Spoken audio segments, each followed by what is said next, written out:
Bueno, Fran, pues muchas gracias por concederme esta entrevista. Esto ya es directo, ¿no? Esto es directo, Vale. esto es directo, riguroso y directo. Un placer.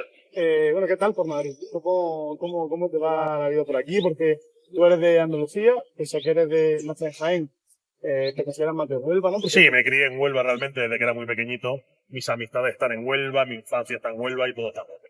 ¿Y qué tal por aquí? O sea, porque dicen a la gente que no somos de Madrid, que a lo mejor no supera este ritmo de vida, esta vida, o sea, esta ciudad que puede ser que en el ritmo, pues no sea, no supere. ¿Cómo está el sentido? La verdad es que no, a mí este es un ritmo que todo lo contrario, que me da vida. Yo soy una persona inquieta y yo lo noto al contrario. Cuando vuelvo a Huelva, me encanta ver a mis padres, me encanta ver a mis amigos, pero soy de esas personas que a los 5 o 6 días ya siente que les falta espacio, que cuando ya he repetido y he ido 3 veces al mismo bar, cuando he ido 2 veces al mismo garito por la noche. Uf. Y es verdad que eso tiene cosas buenas, pero ese sota caballo rey a mí a veces también me agobia un poco. Entonces me adapté muy rápido a la vida de aquí de Madrid, a las oportunidades que tuve la suerte de que me dio Madrid, y la verdad es que soy un orgulloso andaluz, pero también ya me considero muy madrileño. Yo la verdad que no llevo mucho tiempo aquí, pero me pasa más o menos lo mismo. Tiene tantísimas cosas en Madrid, tanta gente, por lo menos a mí en Almería, las caras eran las mismas. Y aquí es la diversidad de zonas. Y te iba a preguntar, ¿cuáles son top 3 zonas para tomarte una cerveza por Madrid? Porque te guste más. Claro, aquí habría que definir si hay muchos estilos. una cerveza de día o de noche, ¿no? Claro. ¿En Ese qué plan? tardeo. ¿En qué plan? Si en un plan más golfo o en un plan más de cañas. Hombre, la Latina creo que tiene que ser un sitio siempre top, ¿No? Como se dice ahora, sin duda. Toda esa zona un poco del Madrid de los Austrias, a mí me gusta mucho. Además, viví antes muy cerca de allí y la tengo muy trillada y me gustaba mucho. A mí me encanta el barrio de Champerí. Todo lo que además pega con Moncloa, Ciudad Universitaria, que esa fue también mi caso durante un tiempo, y toda esa zona de Madrid la tengo muy pateada, muy recorrida y me encanta. Y quizá el tercero podría ser el Madrid más de barrio, ¿no? Me gusta Usera. Este bar de barra metálica. Sí, me gusta Vallecas. Hay sitios muy chulos en esa zona que a lo mejor la gente transita menos, pero que a mí me mola mucho también, ese rollo castizo. Eres de las personas que se pone, yo soy de las que tiene una lista como de bares para ir. Sí, sin duda, sin duda.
Bueno, y para quien no lo conozca, Fran Guillén, periodista ahora mismo, narrador de la SOA, de fútbol y baloncesto principalmente, ¿no? Pero he podido ver, o sea, aquí se ve como un párrafo entero de algunos sitios en los que ha estado Fran Guillén. A ver. Son Copa Madrid Sur, Real Madrid Radio con Alfaro 7 un año, Punto Radio, Radio Marca. No voy a decir todos porque, de hecho, tengo puesto aquí, no voy a decir todos, son unos cuantos porque es que eres el loco Abreu del periodismo, ¿no? Sí. Es un medio que...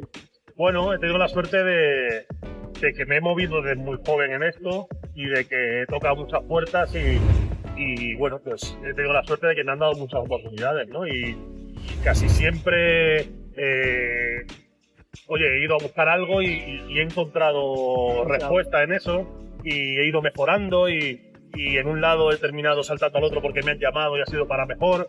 y ese tipo de cosas, ¿no? El mantenerme también un poco con el culo inquieto. Yo creo que es muy también del periodista de ahora, ¿no? Yo, la época en la que el periodista entraba en la cadena SER, me lo invento, con 20 años y te jubilaba con 60 en el mismo sitio, en el mismo puesto, en la misma redacción, yo creo que ya ha pasado. Yo creo que ya estamos en la era de ahora hago un verano aquí porque tal, luego no sé quién compra los derechos de algo y me voy con ellos, luego me sale la oferta de colaborar aquí y al final el periodista más es un polivalente, poco... más abierto, Sí. ¿no? Y en ese sentido tú, por ejemplo, has narrado orientación, que me he leído colombofilia. Correcto. ¿Cómo será eso?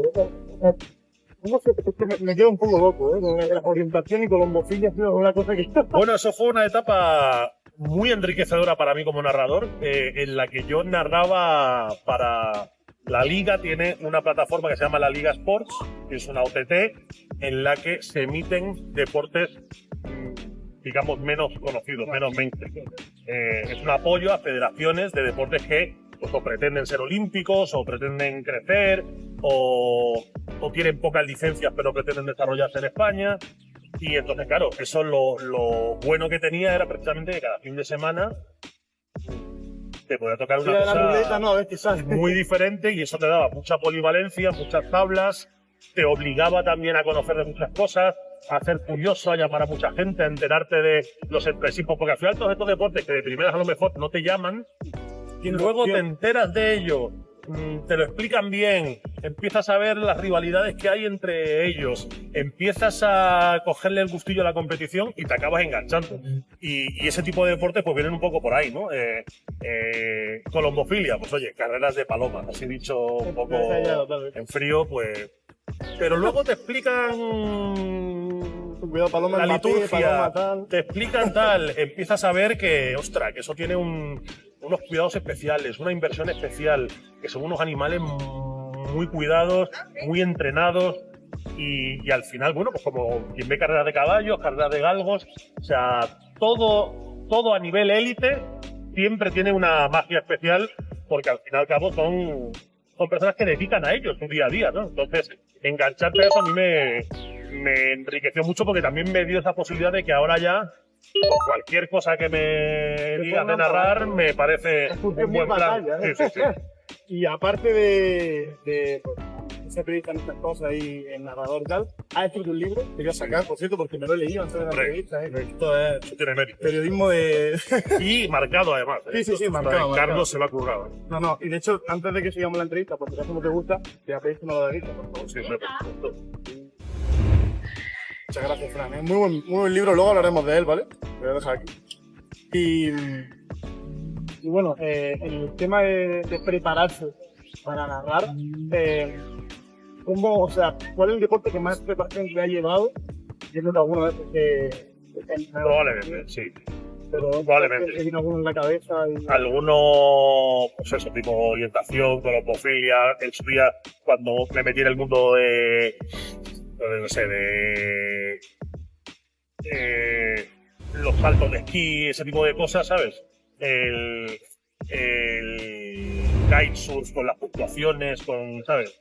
Con esa manera también que tienes que educar un poco tu ojo para saber si una maniobra está bien hecha, no está bien hecha, puede penalizar, no puede penalizar. O sea, hay muchos deportes que ya no es solo las reglas, sino el que tú sepas valorar si los jueces pueden estar viendo algo, no, que de primeras con unos ojos nuevos.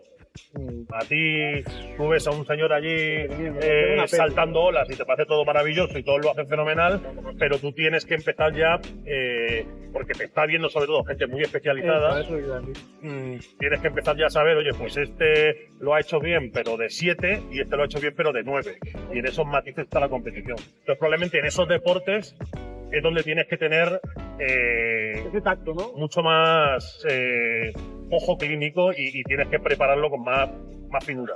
Y luego tuve la oportunidad de entrevistar a Adolfo Barbero.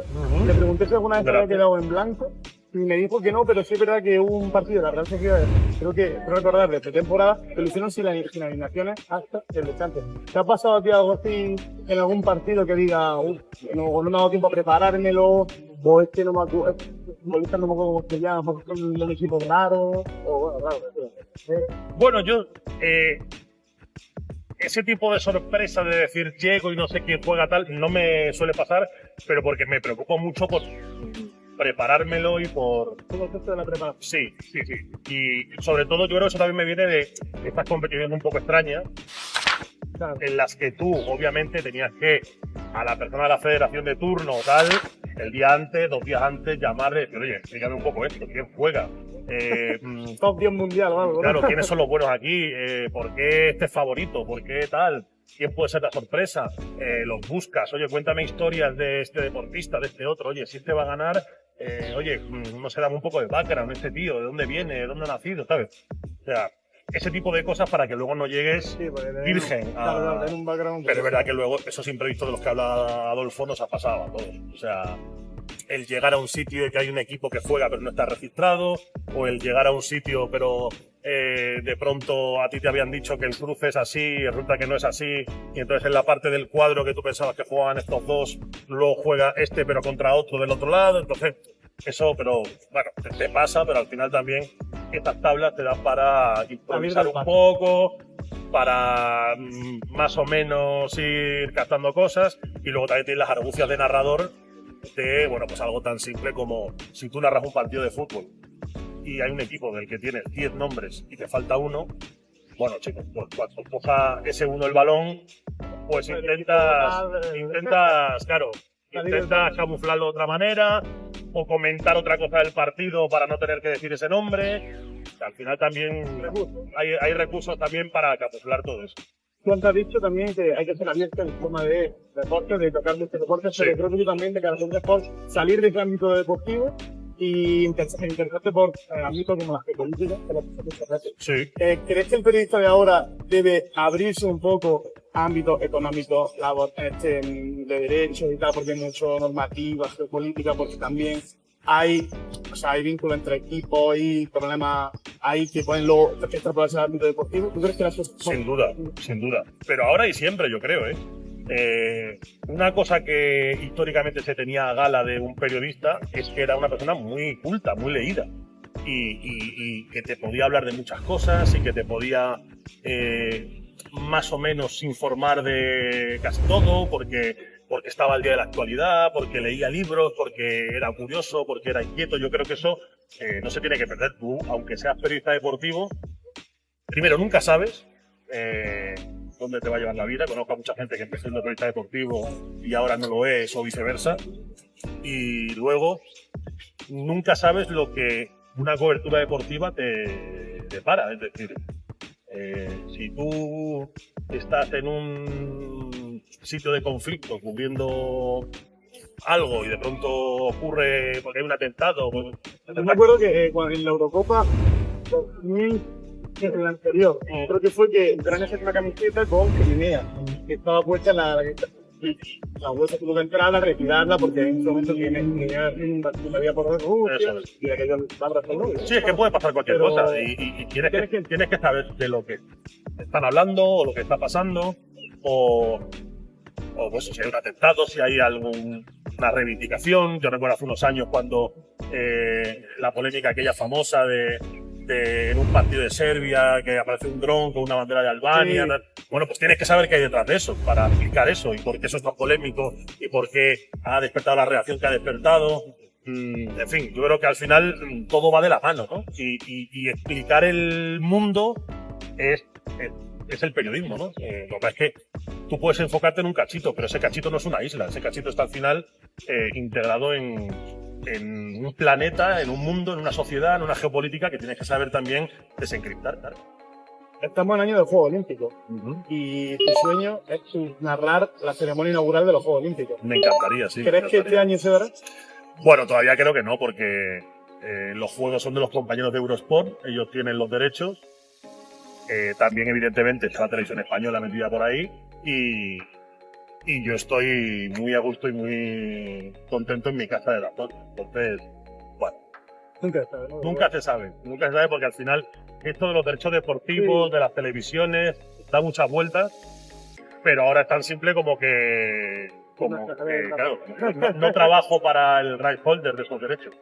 En una entrevista con Beat Deportivo dices que tuviste que estudiar una jarra de cerveza y mientras narrabas. Una lata. Una lata de cerveza. Una lata. ¿Cómo el Calderón. fue?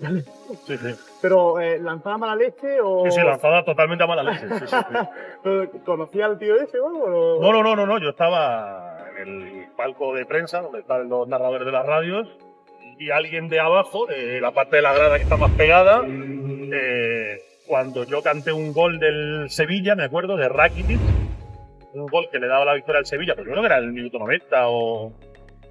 Sí, yo creo que era el final del partido. O sea, creo que fue el gol con el que el Sevilla gana ese partido del Calderón. Pues hubo una persona que se giró a prensa madridista, no sé, y lanzó una lata, menos mal que vacía Sí. o no llena, pero bueno, que tuve que hacer ahí Un tiro. para activarla. Recientemente pasó lo mismo con un balón, en un partido de Copa del Rey, creo. Un Sí, sí. narrador recientemente.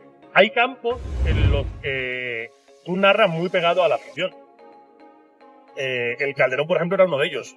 Estaba muy pegado en el sentido, no los tenías al lado, pero tu cabina estaba aquí y ahí debajo había gente que te escuchaba perfectamente todo lo que dijeras. Entonces, eso Dificultaba. es terreno abonado para tensiones, porque claro, cuando cantas un gol de su equipo, todo Claro. bien, pero cuando cantas un gol del de enfrente, no tan bien. Y a mí también me ha pasado lo contrario.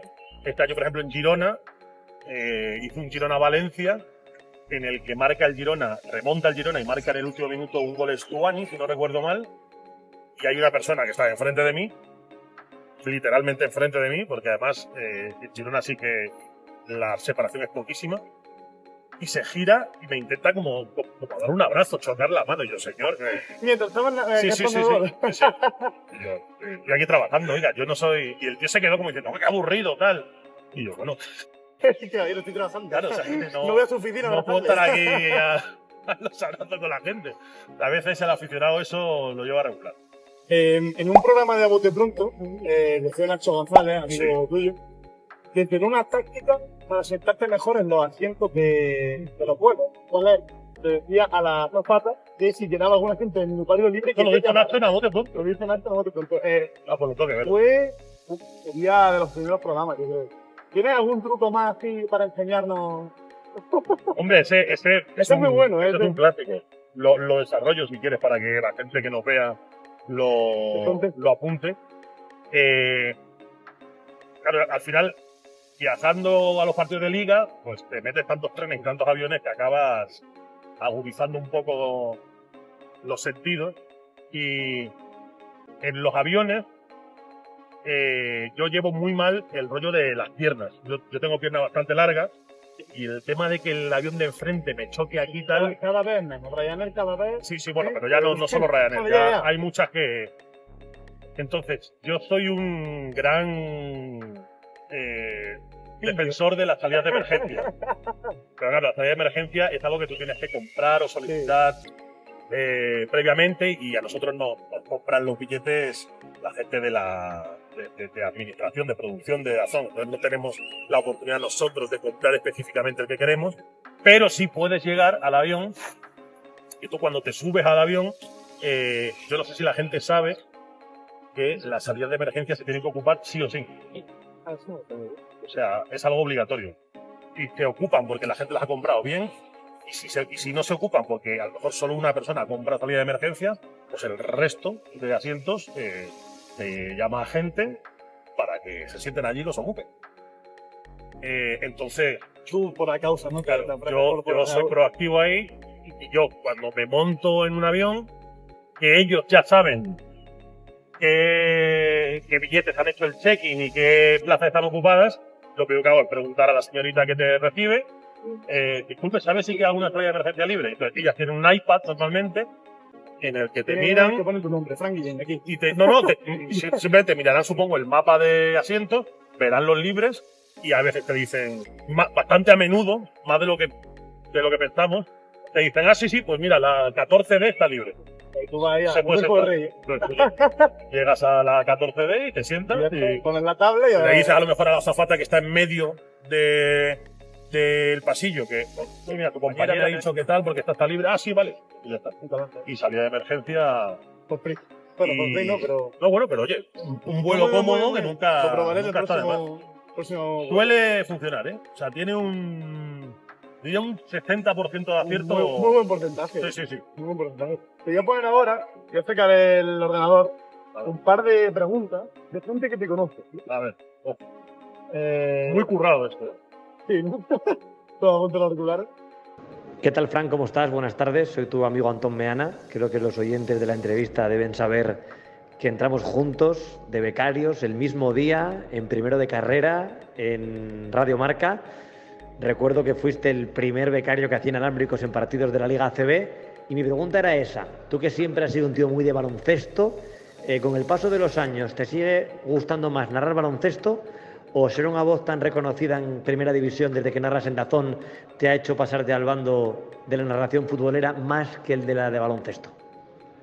Muy buena esa de Antón, ¿eh? Qué grande Antón Meana, y es literalmente cierto lo que dice, ¿eh? Yo la verdad, si te digo la verdad, es que no me acuerdo de qué. Porque lo grabé. Bueno, él me recuerda que es verdad que fuimos de la misma camada de becarios en Radio Marca y nos conocimos el primer día. Literalmente el primer día, no sé por qué, hubo una química, nos saludamos. Recuerdo que además salimos luego del edificio, que estaban recoletos de aquella, y en un paso de cebra, oye, yo soy Antón, yo soy Fran, encantado. Y había un montón de becarios ese día. Y al final de las cribas que se fueron haciendo, del tiempo que pasó, fueron 3 meses, luego hubo algunos que nos renovaron otros 3 meses y siguieron tal. Los que quedaron al final de los 6 meses fuimos Antón y yo. O sea, del primer día al último, literalmente estuvimos compartiendo beca en Radio Marca y me alegra muchísimo ver en lo que se ha convertido, porque ahora mismo pongo el larguero, pongo la cadena SER y es un auténtico capo y tiene una información brutal. Él siempre tiene una madera de periodista top y me alegro de que lo esté desplegando en un medio grande donde merece. Nosotros lo tenemos como profesor, la verdad que van a parar. Sí, sí, entonces, y lo que me decía, porque es verdad que yo empecé narrando fútbol, o sea, básquet, perdón, pero ahora narro más fútbol, me decía que si me he pasado al lado oscuro, ¿no? Al bando... Y, hombre, mi corazoncito es siempre de básquet, porque yo ha sido el deporte al que he jugado federado a más nivel, porque mi infancia ha estado muy pegada al básquet, pero al final a todos nos gusta el fútbol. Y yo siempre he sido un loco del fútbol, tanto como del básquet, y es, yo creo, el deporte que más me hace dudar de papá o mamá. Con cualquier otro sí lo tendría claro y elegiría el básquet. Pero entre el fútbol y el básquet sí es verdad que tengo el corazón bastante dividido. Bueno, pues ponte los auriculares que te pongo la otra pregunta. Esto es un acuerdo. A ver. Sorprende. Hola Fran, encantado de saludarte, soy Manolo Ladrón de Guevara. Personalmente no hemos hablado, aunque por Twitter sí alguna vez, y me pide Carlos que te salude y que te haga una pregunta. A mí me gustaría hacerte un comentario y una pregunta, ¿no? Porque yo a los comentaristas de ahora, y a ti en concreto, os admiro mucho, porque tenéis que lidiar no solamente con vuestro trabajo, sino también con la maraña que hay, el ruido que hay en las redes sociales, ¿no? A mí me pilló ya muy de refilón, solo en mi última etapa, en principio de 2010 más o menos, cuando hicimos 3 años la Champions, y lo recuerdo con un poquito de miedo, ¿no? Entonces a mí me gustaría preguntarte cómo lleváis vosotros el ruido que hace el fútbol en concreto en las retransmisiones de partidos de fútbol en las redes sociales y especialmente en Twitter. Muchas gracias, un abrazo amigo y sabes que te escucho y que te admiro mucho yo también a ti. Un abrazo. Qué grande, qué grande. Pues me emociona un poco incluso. Esto sí, Sí, sí, bueno, a Antón también, Antón te quiero mucho, ya lo sabes. Pero es que Manolo Ladrón de Guevara es la voz del fútbol de mi infancia. increíble, me pasó también. Yo la verdad es que no me acordaba del nombre, no sé quién era, pero luego lo escucha y es Canal Sur, Sevilla de Canutello y Javier. Es que no hay otro. Yo lo recuerdo 100% a ti. Y era la época en la que había, claro, ahora el fútbol ha cambiado, el mapa del fútbol ha cambiado, pero en aquella época lo que había básicamente era un partido gordo los sábados por la noche y el partido del Plus el domingo por la noche. Mucho poder en la autonómica, por lo menos de Y Canal claro, Sur. el sábado por la noche era el partido de las autonómicas. Y era un partidazo siempre. Era un Atlético Madrid-Barça, porque luego a lo mejor el domingo en el Plus había un Madrid-Valencia. Entonces eran partidos muy tochos en los que la voz era la de Manolo Ladrón de Guevara. Entonces el fútbol para mí, cuando la gente me dice, no, un narrador con el que hayas crecido fijándote, para aquí en Madrid la gente no lo conoce tanto, pero en Andalucía es un dios. En Andalucía es el soniquete del fútbol con el que hemos crecido muchísima gente, Manolo. Y a mí me parece un narrador fantástico y además me han dicho encima que es una persona espectacular, con lo cual ojalá algún día también tenga la oportunidad de tomar un café con él y conocerlo porque me haría mucha ilusión. Él preguntaba sobre el tema de las redes sociales y es verdad que es un chip diferente. Yo creo que la clave es centrarte en hacer bien tu trabajo y no ponerlo todo en qué dirán, les gustará, termina el partido, voy a ver qué han opinado de mi narración. Sí, claro. Porque es que al final... Te condiciona. Claro. O sea, pero ni para bien ni para Claro, mal, ¿eh? correcto. O sea, yo pongo en cuarentena tanto los partidos en los que todos son los mejores y tal igual, como los partidos en los que de pronto alguien se engancha con algo. Porque es que la experiencia me ha enseñado que esta misma persona que hoy te piropea, mañana no, y al revés, porque a lo mejor ese día has narrado a su equipo, Le han marcado 5.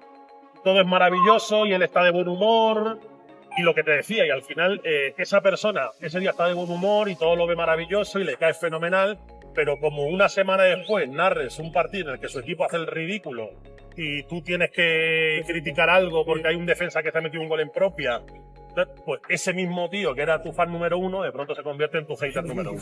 Entonces, como eso depende de cosas tan nimias, no puedes volverte loco ni para bien ni para mal con las cosas que dice la gente. La clave yo cuando hago un partido es que yo salga contento de este partido.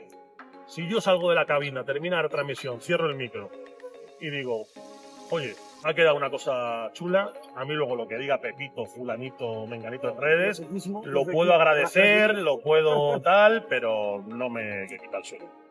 De hecho, antes que has dicho de lo que hemos hablado de Manuel Alejandro Guevara, yo me acuerdo de un programa que había los domingos o los lunes por la noche de la jugada, que eran Sí, los resúmenes, correcto. era historia. Que luego fue gol a gol. Ya no me acuerdo, yo me acuerdo de la jugada, lo vi con mi padre como Sí, si sí, fuese sí, totalmente. Pokémon. Totalmente, sí, sí. El colegio. Con Ángela 100, con un montón de Sí, sí, periodistas sí. míticos de Canal Sur.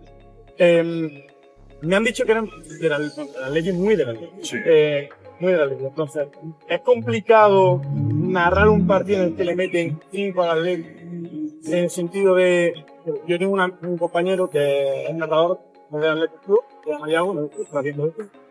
Y él me dijo que en un partido que le meten como 5 de al Athletic se le hacía muy duro. O sea, se le complicaba porque al final los sentimientos ahí chocan un poco. ¿A ti te pasó alguna vez de decir, estoy metiendo un saco al Athletic?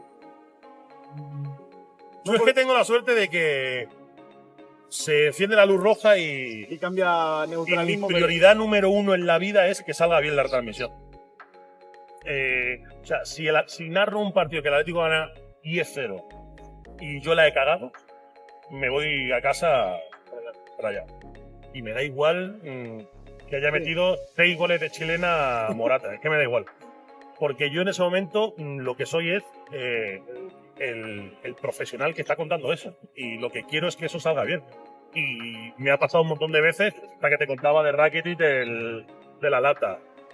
La temporada pasada narré en Cádiz el partido en el que el Atlético perdió en el 90 y tantos con un gol de Rubén Sobrino. Y he cantado ese gol.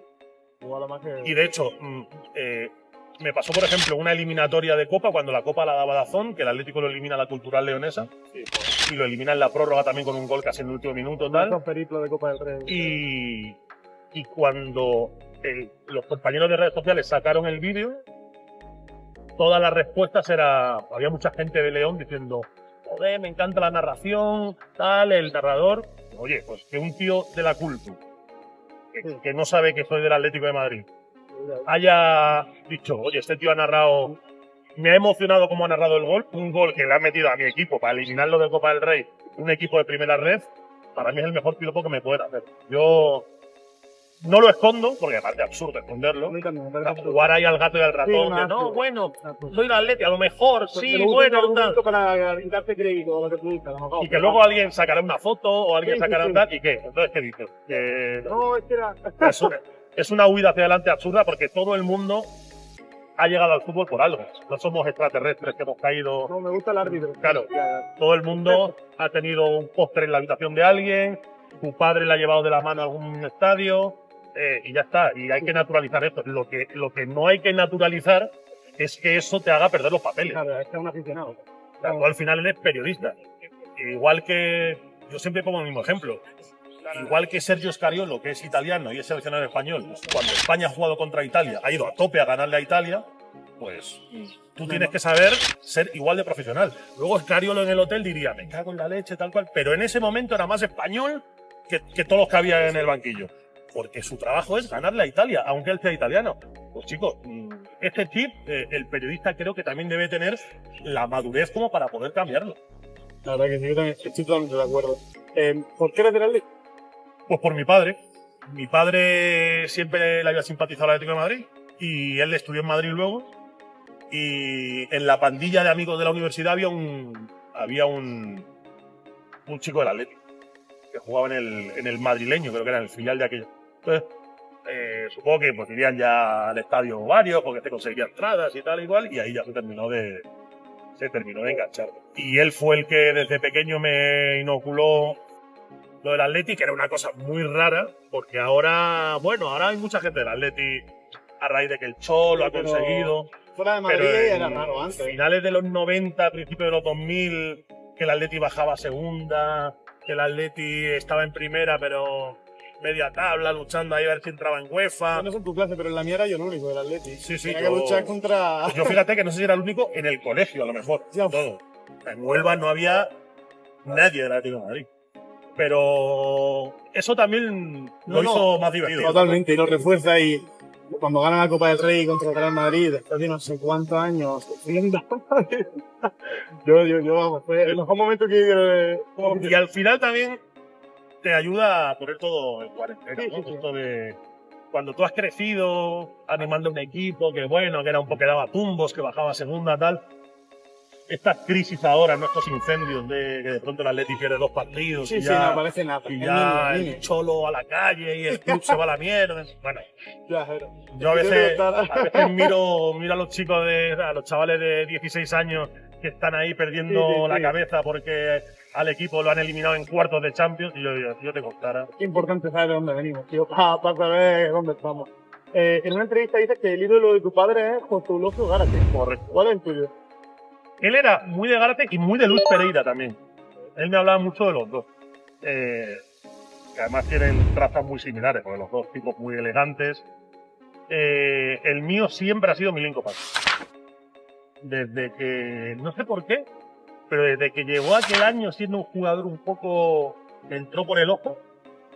Luego recuerdo que esas navidades de lo que luego sería la Liga del Doblete, yo tenía 9 para 10 años, vine a Madrid y me compré la camiseta del Atlético de Madrid y me preguntó la chica de lo que era un mostrador de aquello, fíjate, no había ni tienda, era como un mostrador en el Calderón que había como... Sí, de merchandising. Sí, como cosas puestas así en un ventanal y tú decías, eso, tal, y la tía te lo sacaba. Y entonces yo recuerdo que cuando... No, la camiseta, pero que algún jugador en especial, y había ni siquiera te las podías pedir de todos, había como una lista de 6 o 7 que eran los más... Kiko Caminero, tal, y para de contar. Y yo, dije, no, yo de parte. Bueno, llevaba el 10, que es algo como muy simbólico. Fútbol romántico, ¿no? Y luego encima se puso a meter estas faltas por la escuadra. El Atlético de Madrid ganó el doblete. Y luego encima él mete el gol con el que el Atlético de Madrid gana la Copa en la Romareda de cabeza. O sea, fue todo como... Y desde entonces ha sido lo más parecido a lo que yo tengo a alguien idolatrado, ¿no? que me lo hayan presentado y me ha puesto nervioso. Ha sido... ¿Lo has conocido? ¿Te lo han Sí. presentado? ¿Y qué tal es la distancia corta? Lo he conocido. Tengo la suerte de que me firmó además una camiseta que algún día enmarcaré y pondré en un sitio chulo de casa porque me hace mucha ilusión. Como me la dedicó y tal. Y la verdad es que conmigo fue un tío muy cordial, muy majo. Y fíjate que recientemente que las cosas están como muy tensionadas entre Simeone y Pantic y tal, a mí eso me me deja un poco como si, ¿no? Como si tu padre y tu madre se pelearan. Te iba a preguntar eso, te lo juro, ¿eh? O sea, porque con las sensaciones que hubo cruzado últimamente, con el prensa, a los dos Simeone, Sí, ellos no se llevan nada bien. Son dos leyendas y Ellos no se llevan nada bien. Dicen que desde la época del doblete ya, lo que pasa es que luego el tema se recrudeció cuando Pantic fue técnico del filial y el Cholo estaba en el primer equipo y hubo ahí algún roce. Y me da mucha pena que dos personas que como Atlético, joder, para mí están en un altar las dos, se lleven tan mal entre ellos. A nivel periodístico, ha dicho que tu referencia es que el profe Antonio Daimiel. ¿Con qué te quedas de él? ¿Que has copiado o has extrapolado a tu narración? Pues mira, hombre, él es comentarista. ¿Sí? Antonio Daimiel, Atlético También, sí. Y tampoco lo oculta. Claro.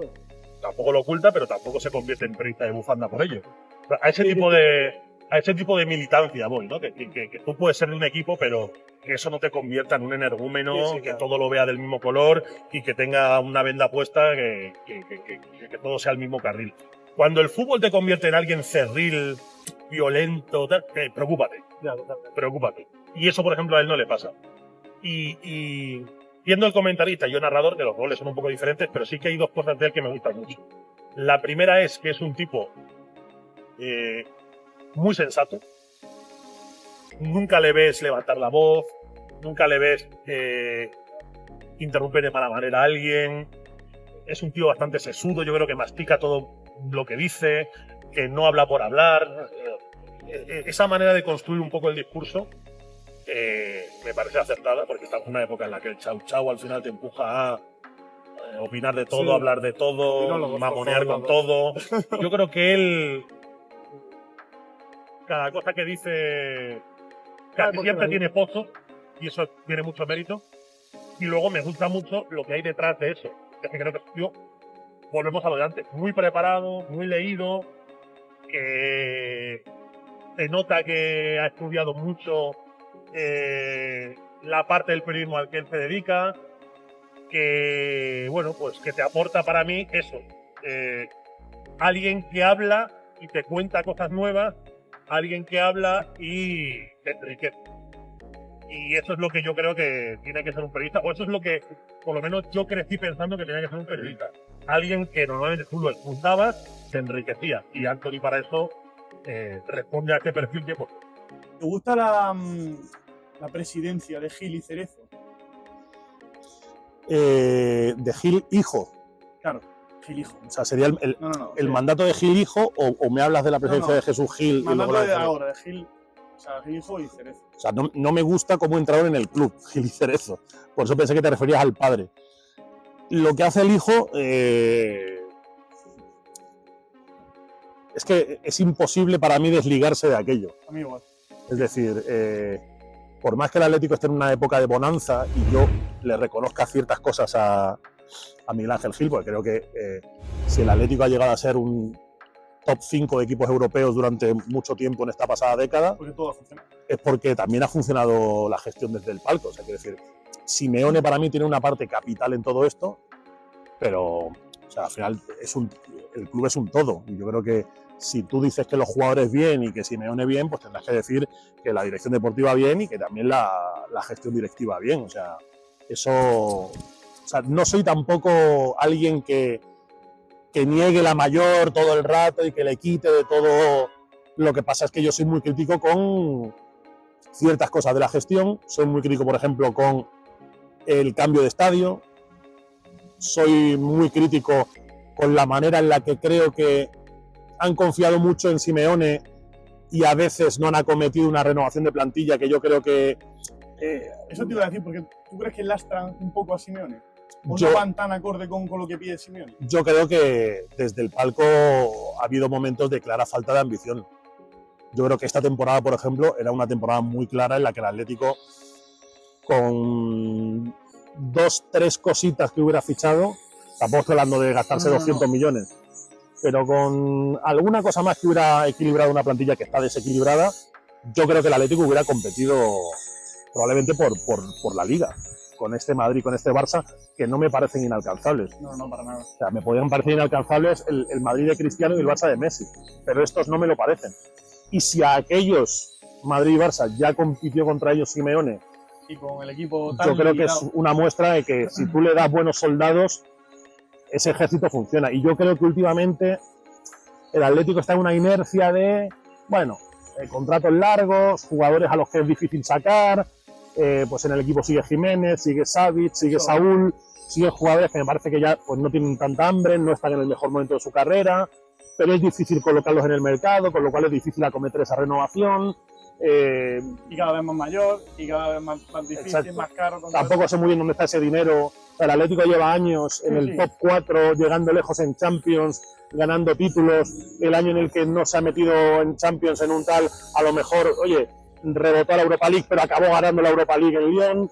Es decir, ha habido unos años de bonanza muy grandes en el club, que creo que han repercutido en muchas cosas, porque yo sí que creo que el club se ha modernizado en muchas cosas, pero en lo deportivo sigo viendo que todo es muy dependiente de lo que se saque de la manga Simeone.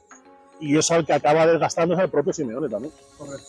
¿Y tú crees que era otra directiva, te requería cambiar de directiva para, o aquello que dice mejor malo conocido que bueno por conocer? Es una gran pregunta. Es una gran pregunta porque, te lo decía antes, igual que yo no soy una persona que se ciegue en no me gusta nada la figura de Gilmarín, no le reconozco nada a Gilmarín, todo mal con Gilmarín. Soy bastante más crítico con Cerezo. La imagen de Cerezo sí que creo que es un poco anacrónica en 2024. No me parece el ideal de presidente que yo tendría ahora mismo en un club como el Atlético. Pero bueno, aparte de eso, yo no puedo evitar pensar en cosas como las que han pasado en Valencia, donde a uno, ¿no? Habría gente a la que le parecería fatal lo que había antes, pero lo que hay ahora le parece... ahora es que Baraja se saque de la manga Canterano y que responda. Entonces, claro, depende de qué futuro me vendas. Si tú me dices, oye, ¿cambiarías a Gilmarín por un grupo inversor en el que Fernando Torres fuera...? Pues evidentemente que sí. Pero ¿cambiarías a Gilmarín por un multimillonario indonesio que venga aquí, que le dé exactamente igual el club, que a lo mejor mañana decida cerrar el grifo porque no quiere invertir más y esto se quede aquí estancado?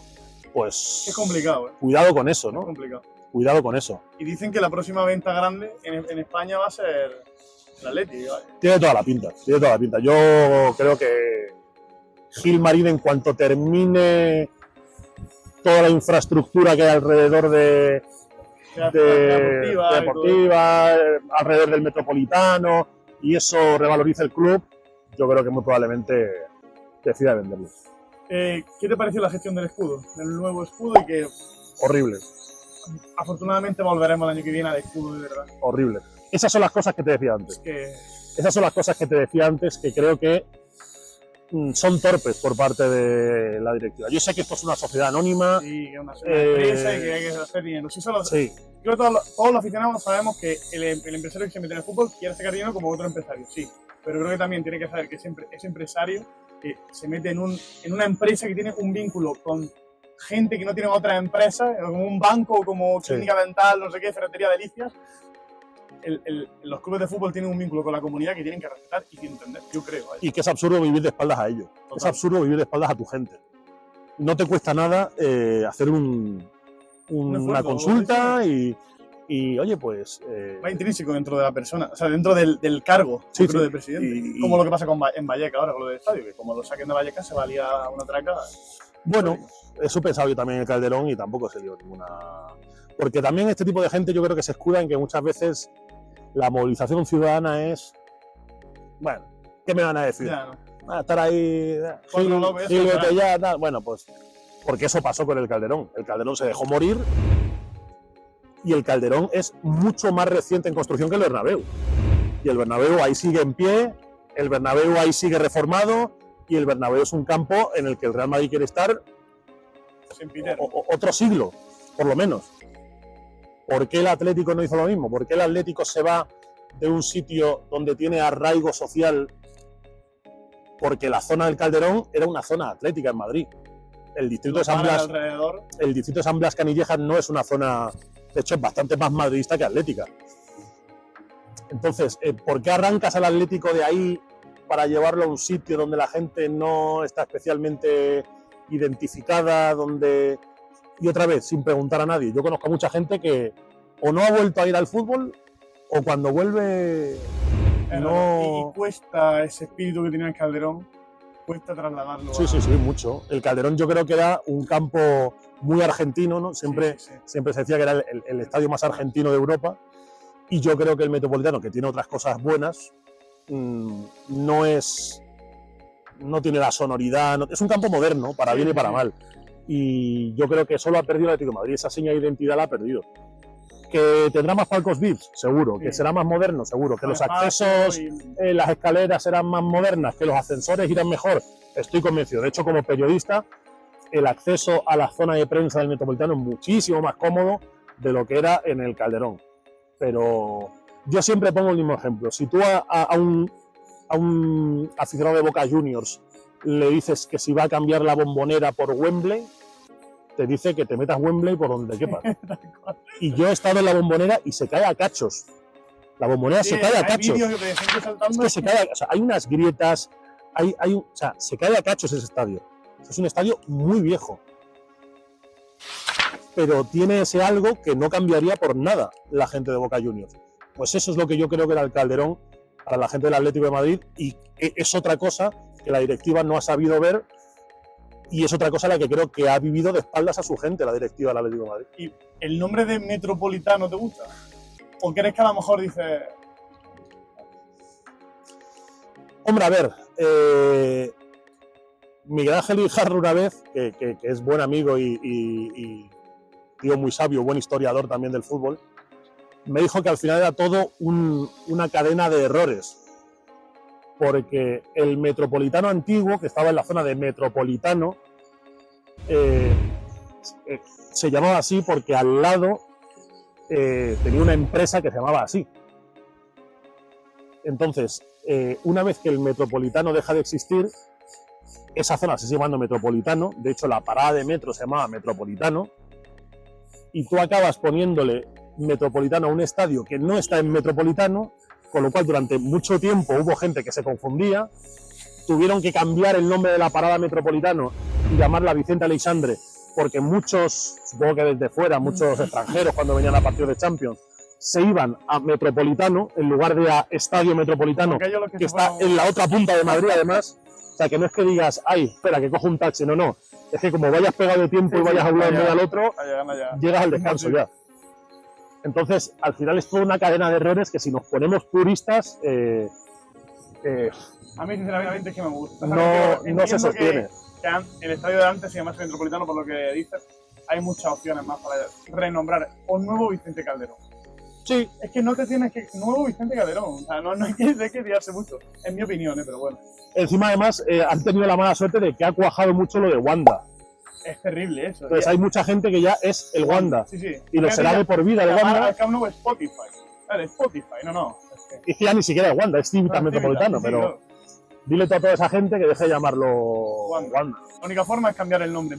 Muchas de las cosas de la mudanza muy mal, muy de mal estadio estudiado. para mí están muy mal. Y otra de las cosas que están mal estudiadas es poner a la misma altura, con todo el respeto del mundo, a Bersálico, Perní, Pablo Ibáñez, que Antonio López, Torres, Gavi, Griezmann, ese paso de leyendas que es... Sí, otro invento peregrino de... En teoría se va a cambiar, ¿no? Por esta comisión que dicen que hay... Y otra cosa también que es problemática por no consultar con tu gente. Sí, por hacer... O sea, con lo fácil que tú tenías, en vez de marcar un número de partidos, ahora además que el fútbol es diferente, porque antiguamente llegar a 200 partidos era... imposible. O muy complicado. Sí, o sea, tenía su mérito y te ocupaba sus años. Sí. Pero en el fútbol de hoy... 3 temporadas, 2 y media. Es que Joao Félix está en el paso de la leyenda. Y no ha sido nadie ni deportivamente, ni... O sea, entonces... Es otra cosa que tampoco el Atlético ha querido consultar con su gente, que no lo entiendo, y es otra cosa que no le gusta a nadie. Con lo fácil que es, oye, en la web, para los socios, votación, unos nombres, oye, vamos a elegir a los 50 tal. ¡pum! Ya está. Y, Es como la Premier League ha hecho el Hall of Fame, que sea Exacto. hiper exclusivo. exacto, o sea, Que una le cosa. cueste- Pero es que si no le resta brillo, además. Totalmente. Le resta brillo porque le llaman resta leyenda mérito. a cualquier persona. Es que hay leyendas. Juan Valera, por ejemplo, que está en el pasado de la leyenda, el propio Juan Valera, una vez que hablé con él, se reía un poco del tema. Decía, pero si yo voy al Metropolitano, la gente ni me conoce. Y ahí está mi placa. Sí, sí, y sí. yo, está muy agradecido y tal, pero que no considero que sea un. Y eso al final lo que te da es papelones como el del otro día en el Atlético de Madrid-Barcelona, con gente yendo a la placa y tal y tal. Para ¿Por qué? siempre. Pues porque hay gente allí que ni es una leyenda, ni son ídolos de nadie, ni la gente se identifica con ellos y están ahí, al lado de otros que son dioses. Sí, sí, sí. Entonces, es otra cosa que está mal parida también por el club, precisamente por esto que hablamos, porque el club muchas veces primero dispara y luego pregunta. Sí, sí, esa es verdad. Hablando un poco más del equipo este año, ¿qué soluciones o qué remedio puede poner este Atleti defensivamente que es muy blandito? Sobre todo en una y otra vez lo que se le escucha a Simeone en rueda de prensa. Duelos individuales, una y otra vez. Porque aparte, antes que hemos estado hablando también de que la directiva no invierte tanto como podría, el otro día vi que el último fichaje de un defensa central, o sea, no de un Reinildo reconvertido a central o de un Bitzel reconvertido a central, fue 2019, el año de la Liga con Felipe y Hermoso.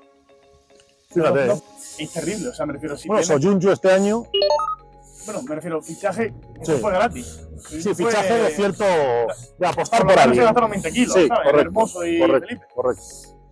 Entonces, no sé qué queremos aspirar como equipo con, no sé, estos pocos refuerzos y la debilidad defensiva del Atleti este año. No sé si tú lo ves como posible, aunque está ahí. Yo creo ahí. que hay un verano en el que van a pasar y tienen que pasar muchas cosas en la plantilla.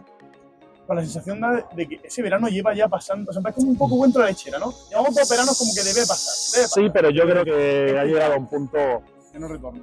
sobre todo ahora que el Atlético le está viendo las orejas al Lobo, que está quinto, que no va a ser fácil entrar en No, Champions. va a ser complicadísimo. Y ahora viene Villarreal, viene Girona.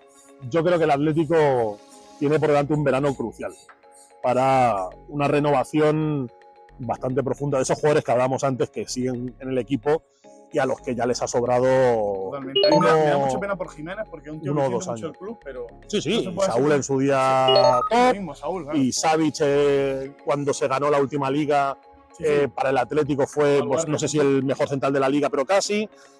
Pero bueno, es que los jugadores tienen unas etapas y los jugadores tienen un rendimiento y el Atlético ahora mismo se ha atado a una plantilla que tiene muchos agujeros y que se ha intentado arreglar con ciertos retales que al final, Soy sea, un Yusi Paulista, gratis. claro, o sea, jugadores gratis, jugadores veteranos, jugadores que no están en su puesto, pero o sea, lo que Simeone ha hecho con gente como, pues, sacarse de la manga a Bitzel de central, sacarse de la manga a Lino como carrilero, sacarse de la manga a Riquelme como carrilero. Que O sea, fue media punta O sea, hay ciertas cosas que te pueden valer para tirar un mes, porque tengas un problema de lesiones, pero no puedes partir de esa planificación de plantilla, porque al final se te ven las costuras, que es lo que le está pasando al Atlético. Entonces yo creo que este verano, para mí es un verano en el que Espero que sí.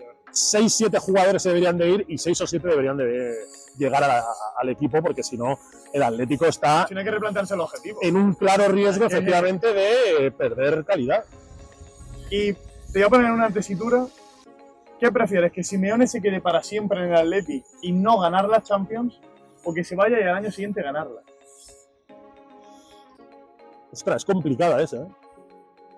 Es complicada porque yo creo que sigo pensando en eso, que Simeone es un entrenador muy vigente en el Atlético. O sea, no creo en el fin de ciclo de Simeone. Creo en el fin de ciclo de la plantilla. Yo creo que Simeone, con cabezas frescas, con piernas nuevas, Se reinventa. yo creo que tiene la capacidad para reinventarse y para volver a rendir bien. Es verdad que la Champions tampoco es una cosa que me quita el sueño como aficionado. O sea, me siento bastante identificado con esa frase que creo que dijo Gavi, de qué ganas tengo de Ganar para tirar ganar al Champions, río. para coger el trofeo y tirarlo e irme a beber con mis amigos. Pues es un poco eso. O sea, yo en su día no me hice el Atlético de Madrid para ganar Champions. No tengo ese enfoque vital de si mi equipo no gana, ¿no? Yo me hice de un Atlético de Madrid que llegó a estar colista en segunda división. O sea, Hostia, es que es terrible esto. Yo era muy pequeño por ahí, pero vamos, me acuerdo de eso. sí, yo lo tengo muy fresco, el recuerdo de poner el teletexto después de que el Atlético de Madrid perdiera en la jornada 2, creo, contra el Levante, y el Atlético de Madrid estaba colista en segunda división.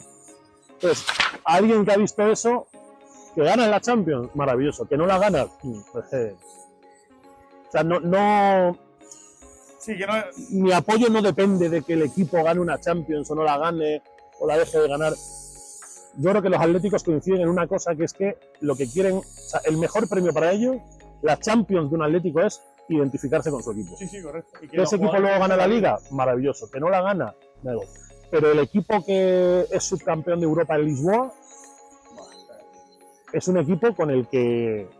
Van a morir todos los atléticos. O sea, que yo, si lo pudiera haber metido en Formol y haberme quedado con esa plantilla 50 años, me hubiera quedado Esa con... sensación de, el otro día lo hablaba con un amigo, de todos los fines ver un equipo que representa lo que yo quería, con gente muy limitada, una plantilla muy limitada, pero luego ves que se dejan todo, Sí. que entra el Cebolla Rodríguez y entra como si fuese un canterano. Eso es.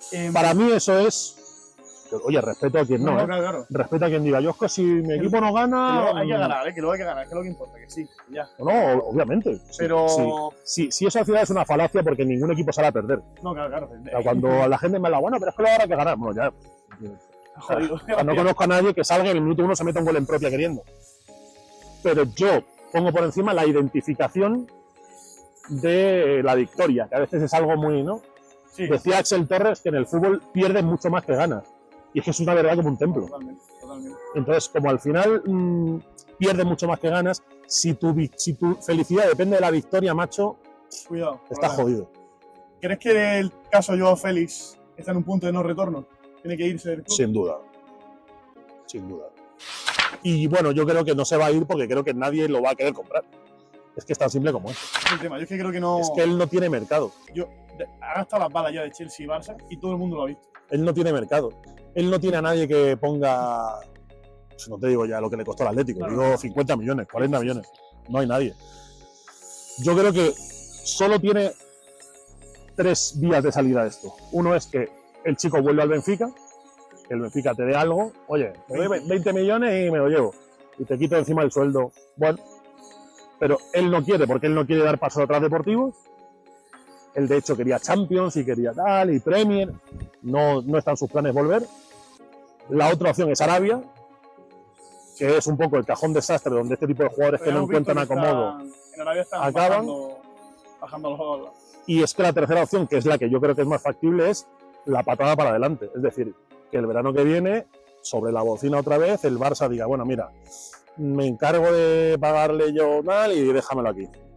Pero creo que no puede volver al equipo ya, porque ni él quiere volver, ni el equipo quiere que vuelva. Pero ni el equipo, digo, Sí. ni la grada, ni el vestuario, ni el entrenador. Con lo cual, Yo es que creo que hay otra solución a esa, es que es muy improbable, y es que él se deje de, así de forma como de persona que ha ganado todo en la vida, de ser un Cristiano Ronaldo sin haber ganado nada, bajar la cabeza, trabajar, callarse y comer mierda como un cabrón. esa sería la... Esa sería la solución que a Simeone le convencería en un corto plazo. Él comería mierda, pero vamos, con pala excavadora. O sea, espectacular.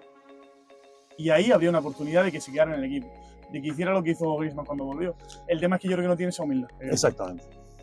Y el problema. Y creo que el entorno tampoco le ayuda. Con el hermano por ahí poniendo tweets, con Jorge Méndez también, que sabemos que le gusta el picantón. Exacto. Es que Griezmann para eso creo que está bastante mejor aconsejado que él. Hombre, partiendo de su pareja Erika, que era que se quedara.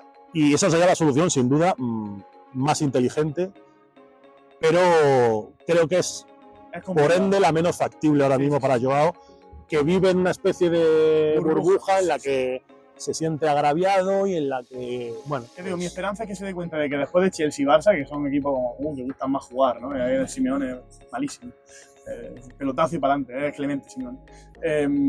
se dé cuenta de que no depende del entrenador, ni es que depende de él. Depende de su actitud, depende de... Pero si es que se tiene que dar cuenta, o sea, ya no porque Simeone sea el malo, sino por lo que hemos hablado, porque te ponen en el mercado No hay nadie. y nadie apuesta por ti. O sea, puede ser que el mundo esté en contra de él, puede ser, o no. Y no es el Chelsea, es que el Chelsea tuvo dos entrenadores y ninguno... ¿Y qué decían? Lampard que decía que no lo quería. Y luego llegó en verano Pochettino y dijeron, oye, Mauricio, porque el Chelsea sí que dijo, oye, si lo quieres lo compramos. Y Pochettino dijo, no quiero para nada esto. Entonces, claro, cuando tanta gente... ¿no? Cuando tú vas en la autopista en dirección contraria y tantos coches van... Claro, quizás te estás equivocando. Igual eres tú el que has pillado más la salida. Igual sí, pero bueno, a lo mejor vamos a dejarle que se dé cuenta. Hablando ya un poco del libro, Sí. El poeta cubano José Martí, ¿sí? Dice que tiene una persona tiene 3 objetivos en la vida: plantar un árbol, tener un hijo y escribir un libro. Correcto. ¿Tú cómo vas con esos objetivos? Bueno, pues el árbol ya lo tengo porque de pequeño hice lo típico, ¿no? De cuando Sí, ibas a la la granja lenteja, ¿no? escuela de tal. El libro también, me costó su esfuerzo, pero estoy muy orgulloso de ello. Y el hijo, pues probablemente en breve también, o sea que a lo mejor, No, 3 de 3 ya, a lo mejor hay suerte y en breve ya tenemos el hat-trick. ¿Y en qué momento se te ocurre escribir este libro? ¿Por qué? ¿Y por qué Diego Costa? Pues fue una cosa que me vino propuesta, no es una cosa que yo... ¿Por la editorial? Sí, yo no... Escribir un libro era algo que tenía ahí, porque todos tenemos ahí un poco ese proyecto vital de, oye, algún día me encantaría, pues, sería chulísimo ponerme, pero claro, una cosa es decirlo y otra cosa es luego plantarte delante del ordenador y decir, bueno, venga, monstruo, a escribirte 200 páginas, ¿sabes? Y probablemente sin ese empujón de la editorial, pues a lo mejor yo por mí mismo nunca me hubiera terminado de decidir a escribir algo. Pero ayuda mucho el hecho de que te ofrezcan algo, de que tú lo aceptes y de que te pongan un deadline. Porque ahí ya... Es la presión del primer día. Claro, ahí ya sí que... No es, bueno, a ver si mañana me levanto y escribo. No es, mañana me levanto Escribo sí o y sí. escribo sí o sí. Y ellos fueron los que me dijeron... Bueno, ellos se dedicaban a hacer biografías de futbolistas. Sí, la he visto. Tienen Y- varios, tienen otra de A mí no me convencía per se... relatar los hechos tal cual. No, o sea, el hecho de escribir una biografía al que fuera. O sea, yo quería Algo más. alguien que tuviese algo que contar. Y cuando me ofrecen a Diego, me cuadra mucho por eso. Porque era una persona de la que se sabía muy poco, de la que no se tenía casi ningún dato de su etapa de formación, de su infancia en Brasil. Él salta a Portugal muy joven, con lo cual tiene una carrera como muy poco ortodoxa, y había muchas sombras en ese periplo hasta que ya se convierte en jugador de élite.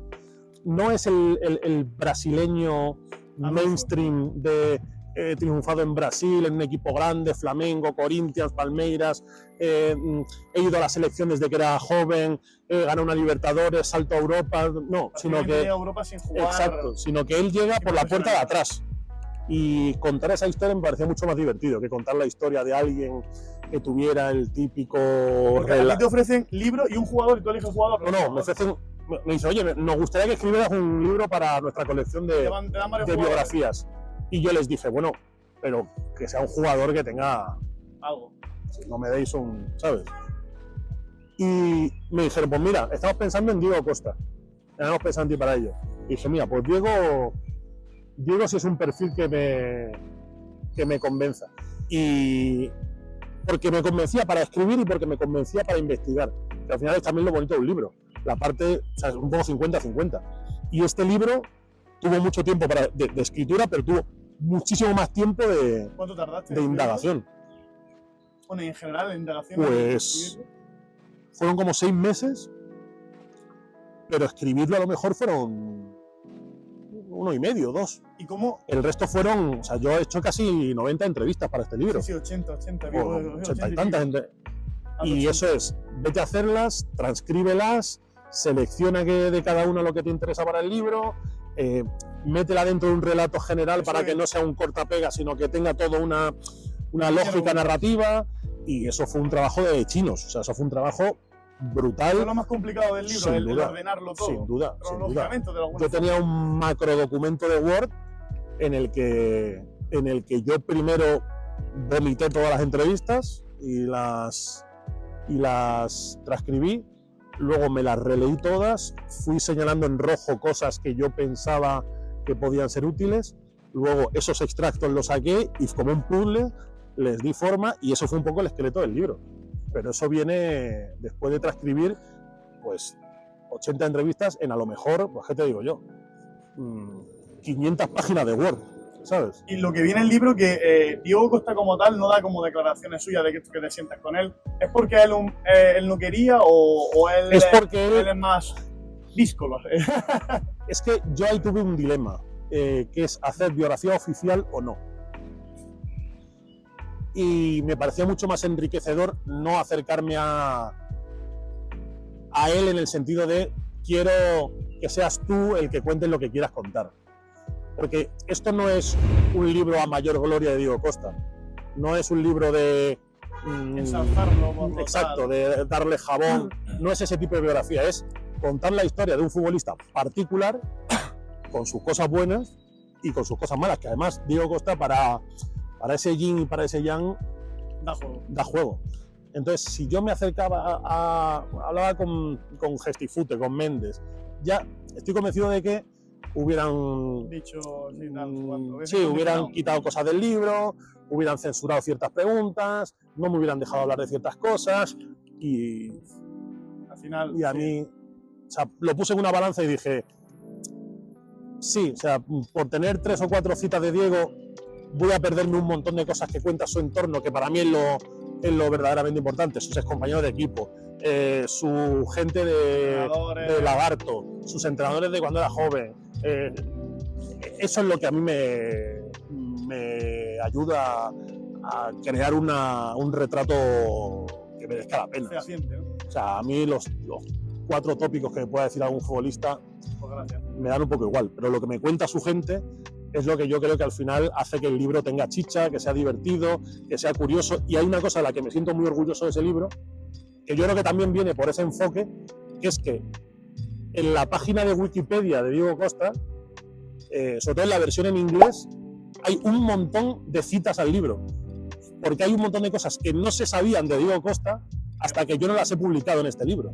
Y como este libro luego se tradujo al inglés cuando él se fue al Chelsea, hay cosas de su infancia, hay cosas de su paso por el fútbol más modesto que no se sabían. Que tú ibas a Wikipedia y este Diego ya era un jugador conocido, Sí. ya era un jugador que iba a ganar una liga con el Atlético, ¿qué tal? Y no se conocían. Y a raíz de que yo publico el libro, hay mucha gente que añade extractos a su Wikipedia, a su biografía, de cosas que yo sé que vienen del libro porque primero lo citan y porque luego yo sé que son historias que no se han contado en otro lado. Entonces eso a mí me llena de ilusión, porque eso al final es lo que me confirma que el trabajo que he hecho ha tenido chicha. Claro, ya has revelado cosas que no se sabía. Exacto. Que es lo que es importante. Eso es lo que yo buscaba con esta biografía. No un cantar de gesta Claro. de alguien porque a mí eso me parece muy aburrido. Contarme una historia de un jugador en el que nunca se equivoca, nunca hace nada mal, todo es maravilloso, tal. Pisa y siembra, y Sí, salen flores sí. mientras pisa. No era el tipo de libro que yo quería escribir y no es el tipo de libro que escribí y, oye, pues estoy orgulloso del resultado. Una vez escrito, ¿tuviste la oportunidad de dársela a Diego Costa? Sí. Él se lo leyó y tal y... Bueno, es Diego, ¿no? Le hizo ilusión, no sé si se lo leyó, pero bueno, le hizo ilusión. El libro se llama Diego Costa, El arte de la guerra. El arte de la guerra es un libro de Sun Tzu, Sí. un escritor japonés, ¿puede ser? Chino. Perdón. Y tú además tienes puesto en tu biografía de Twitter Sundoku, que es compra de material y lectura y acumularlo. ¿Qué vínculo tienes con el mundo asiático? ¿Te gusta o por qué se llama el arte de la guerra? No tengo un vínculo especial. Lo que pasa es que me gusta esa dualidad de Diego de el hombre que, ¿no? Ese delantero que la bronca, que el contacto, que la lucha, que la pelea, la ha convertido al final en su manera de entender el fútbol. El barro es su... Entonces, ese arte de la guerra, ¿no? Ese sacar brillo de bajarte al barro con los defensas, me parece que ejemplificaba muy bien lo que es Diego Costa como futbolista. Luego yo además me leí el libro de Sun Tzu y había muchas citas que me cuadraban mucho con ciertos pasajes de la vida de Diego, entonces hice como un paralelismo, un momento que tuve ahí una iluminación la típica idea esta que tienes en la ducha un día, de ostras, pues si cada capítulo más o menos una frasecilla. encuentro alguna frase y con casi todos me salía bastante natural, con algunas tuve que hacer un poco más de tal, pero con casi todas me salía bastante natural y creo que era una manera muy guay de vertebrar un poco toda la historia. Porque leer te gusta, entiendo, ¿no? Leer me encanta y el Tsundoku va porque me encanta, a pesar de que me va a costar un día alquilarme un trastero o que me echen de casa porque tengo un problema grave con la acumulación de libros. Mi novia intenta que me pase al mundo del ebook y tal, porque ella es muy de eso, pero yo también soy más de tocar el papel. Yo no puedo. A mí me gusta oler los libros, no sé. A mí también. Una tara que tengo. Y me gusta ir a las librerías, y me gusta dar una vuelta y pillar una cosa y pillar otra, las típicas librerías de segunda mano, la Cuesta de Moviano, tal. Fue donde nos conocimos, claro, de Martí Peralmán. ese tipo de ir ahí y pasearte una hora por ahí y al final acabas con 2 o 3 cosas bajo el brazo, pues es que eso no lo cambio por ningún ebook. Cuando vas al súper, tienes hambre, pero dices, bueno, coger una cosa. A lo mejor te lleva otras más, 5 o 6. Eso es. Y luego verás que eso es malo, porque claro, luego llegan las mudanzas que me han pasado, y las mudanzas en mi caso son muy traumáticas. Muy traumáticas. Hablé hace poco con Tony Padilla, al que le pasa un poco lo mismo, y me dijo, es que también mi casa es un caos, porque de primeras tú quieres tener tus libros muy ordenados, por temáticas, por tal, pero luego te regalan uno, te compran no sé qué, acabas calzándolos de lado, en un tal, y al final ponen más los libros que tú, pero bueno, me moriré con ellos. ¿Y qué 3 libros nos recomiendas a la gente para que lea? Sí que te vengan a la cabeza. Pues mira, libros deportivos para mí imprescindibles. De ser deportivos, que te gusten, que sean tus favoritos. Bueno, pero yo creo que la gente, ¿no? Voy a decir deportivos porque la gente que nos está escuchando supongo que querrá. Me gusta mucho Historias del Calcio, de Enrique González. Me parece un libro maravilloso. Es un compendio de columnas que Enrique González en su día escribía sobre fútbol italiano cuando era corresponsal en Roma, en El País. Y me parece... O sea, ya en su día me las leía por separado. Cuando me enteré que las compilaba en un libro me hizo mucha ilusión, aunque me las había leído ya la mayoría. Y yo creo que es el libro que más he regalado, seguro. Si tengo que hablar, por ejemplo, de básquet, que es mi otra gran pasión, cualquier libro de Gonzalo Vázquez me parece maravilloso.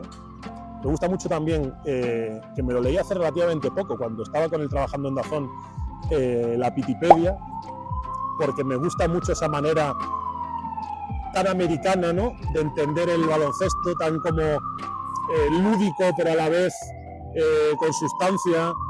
Y Antonio Pacheco y Pitu Hurtado son 2 cracks que ven el deporte muy bien, que saben mucho y que creo que lo supieron plasmar muy bien en ese libro, que me recuerda un poco pues, a esos libros pues como los de Bill Simmons en Estados Unidos. O sea, esa gente que sabe unir muy bien deporte y cultura pop, y a mí eso es algo que me gusta mucho. Y recientemente, de los últimos que me he leído, me encantó El historiador en el estadio, de Tony Padilla. Ahora que hablamos de Tony, él tenía también unas columnas que se llamaban Polish Boyfriend en Marcador Internacional en la web, en los que contaba intrahistorias geopolíticas de grandes y no tan grandes, de derbis del mundo. Y él te contaba, bueno, pues que en Chipre, tal, pues que el derbi, no sé qué, pues resulta que... ¿Eso está en este libro, en la historia o eso solamente de lo de marca internacional? No, muchas de esas, vale. Él las terminó plasmando en ese libro. Lo que pasa es que cuando la web de Marcador Internacional desapareció, es una cosa que le tengo que preguntar algún día a Tony, el resto se perdió, o sea, ya no se pueden leer online. Joder. Y yo no sé si él las guardará en algún sitio, yo no sé si... Pero me encantaría releerlas porque había algunas que eran maravillosas, porque él también supo hacer eso que a mí tanto me gusta, de conectar otro ámbito con el deportivo. Exacto, de hablar de una ciudad, de hablar de una comunidad, de hablar de un gobierno, de hablar de una guerra, de hablar a través de un partido de fútbol, a través de un equipo, a través de un torneo, y eso a mí me apasiona, y eso él lo hacía muy bien, y en ese libro lo hace muy bien. Ahora yo estoy, no un libro, pero es un podcast que es el de Brazalete Negro. Sí, de Aitor Laguna, muy bueno. Muy bueno. Fran, muchísimas gracias por esta entrevista, por haberme concedido placer. este tiempo, por todos los fallos técnicos, pero bueno, muchísimas gracias por Un placer, Carlos. esta entrevista y nada, pues nos vamos por aquí. Nada, lo veremos seguro. Gracias a ti. Gracias a ti por el interés y por todo lo que te has currado la entrevista, así que enhorabuena. Muchas gracias.